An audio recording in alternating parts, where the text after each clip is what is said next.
पूर्व उप मुख्यमंत्री समाज के कमजोर वर्गों की आवाज, पिछड़े दलितों और व्यापारी वर्गों की खास तौर से मुखर वक्ता और प्रखर समाज सेवी के रूप में बिहार और देश में अपनी प्रतिष्ठा बनाने वाले आदरणीय श्री तारकिशोर प्रसाद जी से मैं निवेदन करना चाहता हूं कि हम साथियों को ऊर्जान्वित करने की कृपा करेंगे।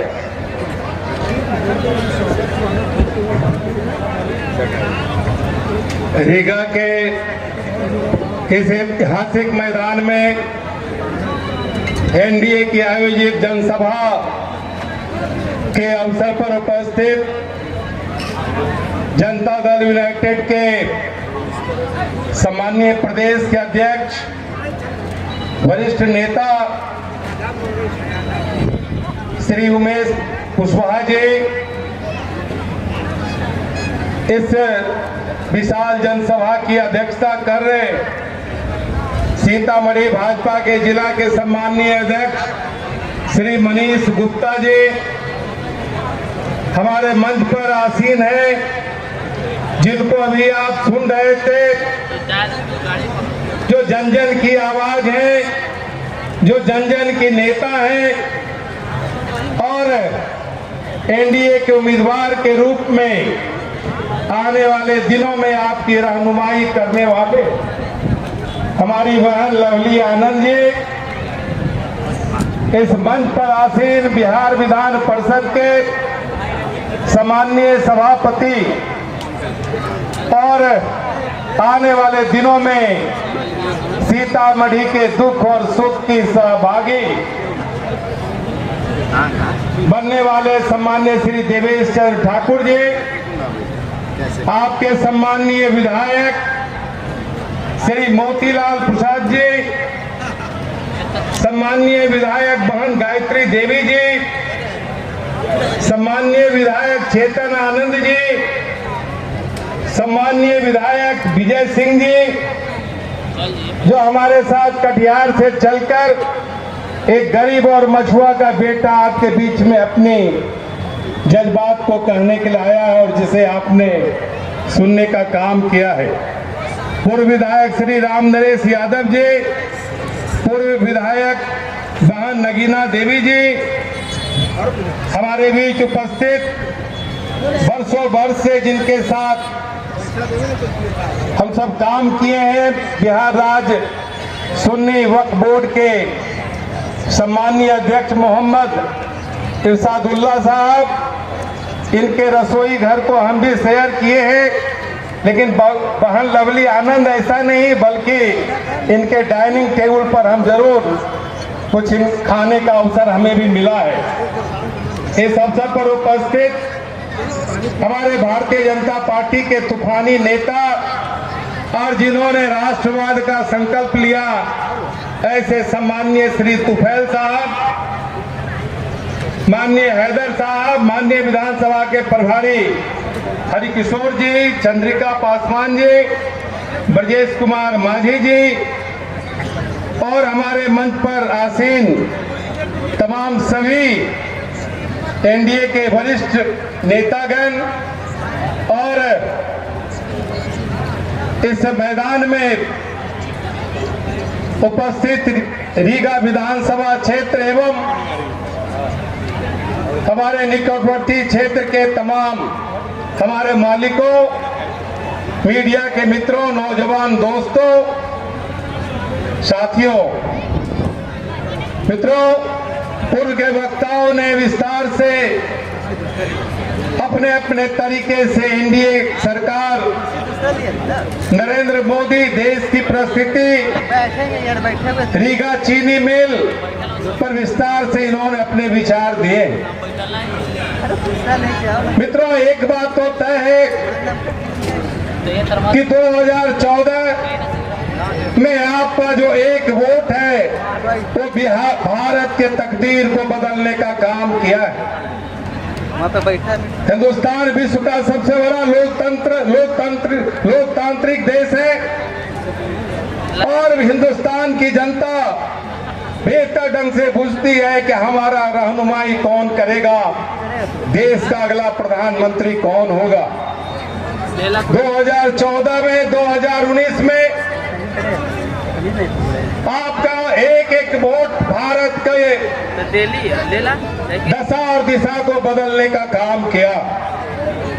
भारत के यशस्वी प्रधानमंत्री नरेंद्र मोदी जी को आपने अपनी लोकतांत्रिक ताकत दी और उसी का ये परिणाम है कि विगत 10 वर्षों में नरेंद्र मोदी जी की रहनुमाई में भारत आज विकसित राष्ट्र की ओर बढ़ रहा है। आज एनडीए के सामने दोस्तों, मेरे मालिकों, इंडी गठबंधन बिखरा हुआ आपके सामने बौना सा खड़ा है। सारे क्षेत्रीय दल, सारे भ्रष्टाचारी और परिवारवादी आज एक मंच पर इकट्ठा होना चाह रहे थे, लेकिन नहीं हो पाए मित्रों, क्योंकि आप जानते हैं उन्होंने देश की क्या दुर्दशा की। जिन राज्यों में उनकी सरकारें हैं, उस राज्यों की क्या दशा हुई है यह बताने की आवश्यकता नहीं। आप क्या चाहेंगे कि भारत का अगला प्रधानमंत्री सुश्री ममता बनर्जी हो? क्या आप चाहेंगे? हाँ या ना में जवाब दें। क्या आप चाहेंगे कि भारत का अगला प्रधानमंत्री अखिलेश यादव हो? नहीं चाहेंगे, हम जानते हैं। भारत का अगला प्रधानमंत्री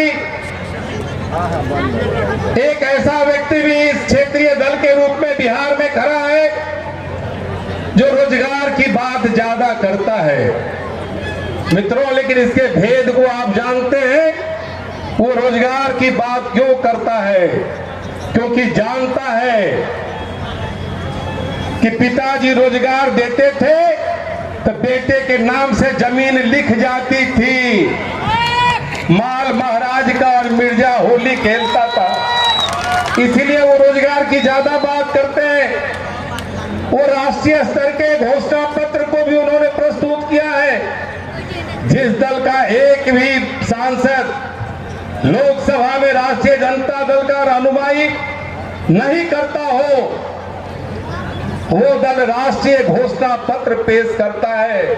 आप समझ सकते हैं कि किस प्रकार से राष्ट्रीय जनता दल षड्यंत्र के रूप में हिंदुस्तान के गद्दी को पाना चाहता है मित्रों। जिस प्रकार से मछली पानी के बिना नहीं रह सकती, उसी प्रकार से राष्ट्रीय जनता दल और भारतीय राष्ट्रीय कांग्रेस और उनके साथ जितने भी छोटे बड़े दल हैं, वो सत्ता से बाहर बेचैनी महसूस कर रहे हैं। क्योंकि एक लंबी फहरिस्त है कि उन्होंने कितने घोटाले किए, उसकी एक लंबी फहरिस्त है। भी समय नहीं है तो वो भी मैं आपको गिनवा देता।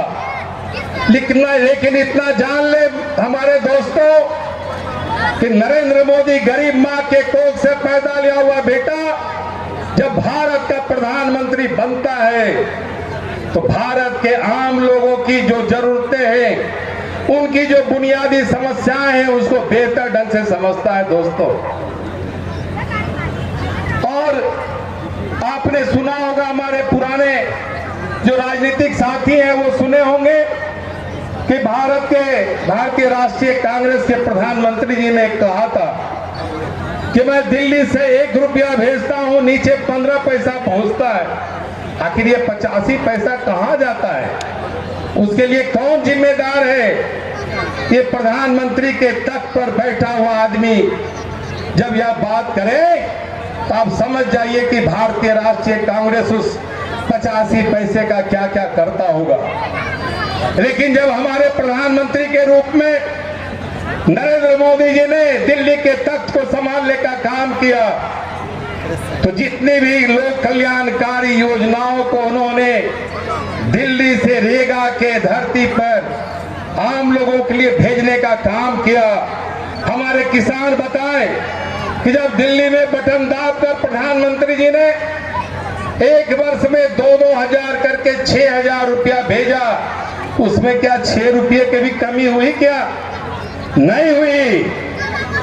यही प्रधानमंत्री की साख है, और इसलिए मोदी जी कहते हैं कि मोदी की गारंटी है, मोदी जो कहेगा वही करेगा, यही मोदी जी की गारंटी है। अब एक दो बात कह के आपको अपनी बात को समाप्त करेंगे। दोस्तों, आपने देखा होगा कि किस प्रकार से जब कांग्रेस की सरकार थी तो उसके प्रधानमंत्री मनमोहन सिंह बड़े बड़े विकसित राष्ट्रों के राष्ट्राध्यक्षों के पीछे में घुमा करते थे, और जब विदेशी राष्ट्राध्यक्ष आते थे तो सोनिया गांधी के साथ बैठकर वो बात करते थे समतुल्य में, और मनमोहन सिंह ऐसा अर्थशास्त्री बगल में कोने में हाथ पर हाथ चलाकर खड़ा बैठा रहता था। ये दूरबीन भी हिंदुस्तान ने देखा है कि भारत के प्रधानमंत्री किस प्रकार से बौना साबित हुए थे। देखिए मित्रों, जब आपका गरीब का बेटा नरेंद्र मोदी जब विदेशी राजनीतियों से मिलता है और जब विदेश जाता है तो विकसित राष्ट्रों के राष्ट्राध्यक्ष उनके पीछे पीछे घूमते हैं। मित्रों, ये हैसियत अगर बदली है तो उसका नाम है नरेंद्र मोदी। और इतना ही नहीं मित्रों, भारत आज यशस्वी हुआ है, भारत के तिरंगा का मान बढ़ा है, भारत की सीमाएं सुरक्षित हुई है, भारत से आतंकवाद खत्म हुआ है। जम्मू कश्मीर में जहां लाल चौक पर पाकिस्तानी नारे लगते थे, वहां राम और कृष्ण का भजन हो रहा है। ये बदलाव अगर कोई एक शख्सियत ने किया है तो उसका नाम नरेंद्र मोदी है। आपने देखा होगा मेरे दोस्तों, जब रूस और यूक्रेन में युद्ध हुआ, यूक्रेन में हमारे भारत के, बांग्लादेश के और पाकिस्तान के एशियाई देशों के बहुत सारे छात्र मेडिकल में पढ़ते, जब उन्हें लौटाने की बात हुई, युद्ध चल रहा था, युद्ध बड़ा भयानक रूप लिया था, कभी भी किसी की मृत्यु हो सकती थी बमबारी से।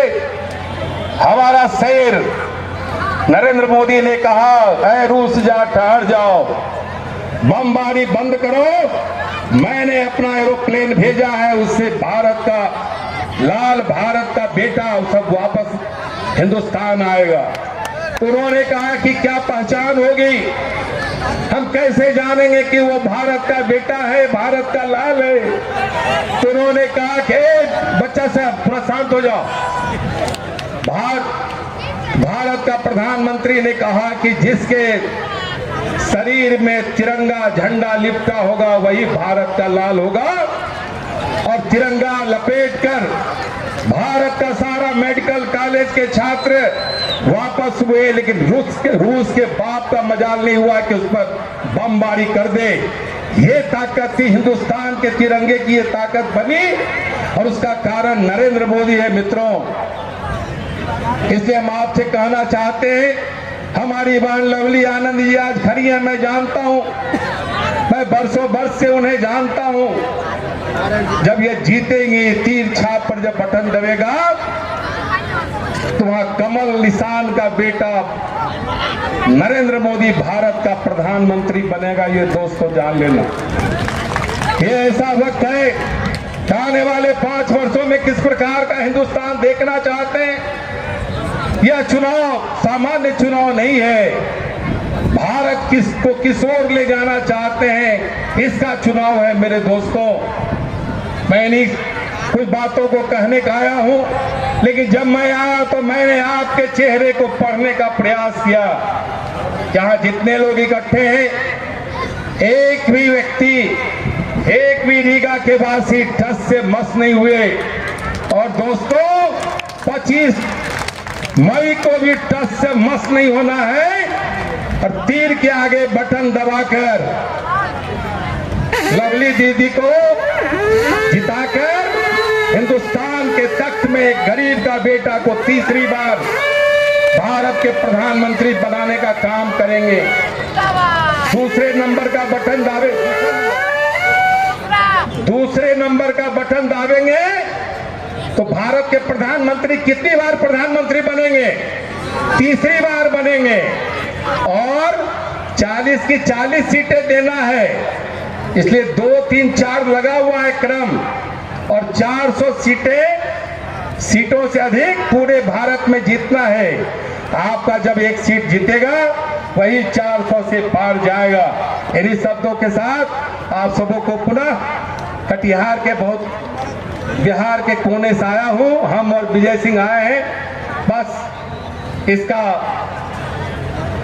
कटिहार के लोगों का आग्रह है कि कटिहार से लोगों ने कहा है कि आप सीता मैया की नगरी जा रहे हैं, एक बार सीता मैया का जयकारा रीगा की धरती पर लगाकर जरूर आना।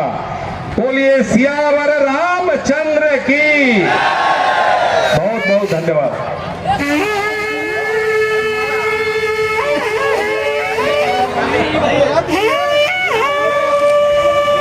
हम अपने बहादुर लवली आनंद जी को विजय का माला पहना दें। दोनों हाथ उठाइए मुट्ठी बांध के।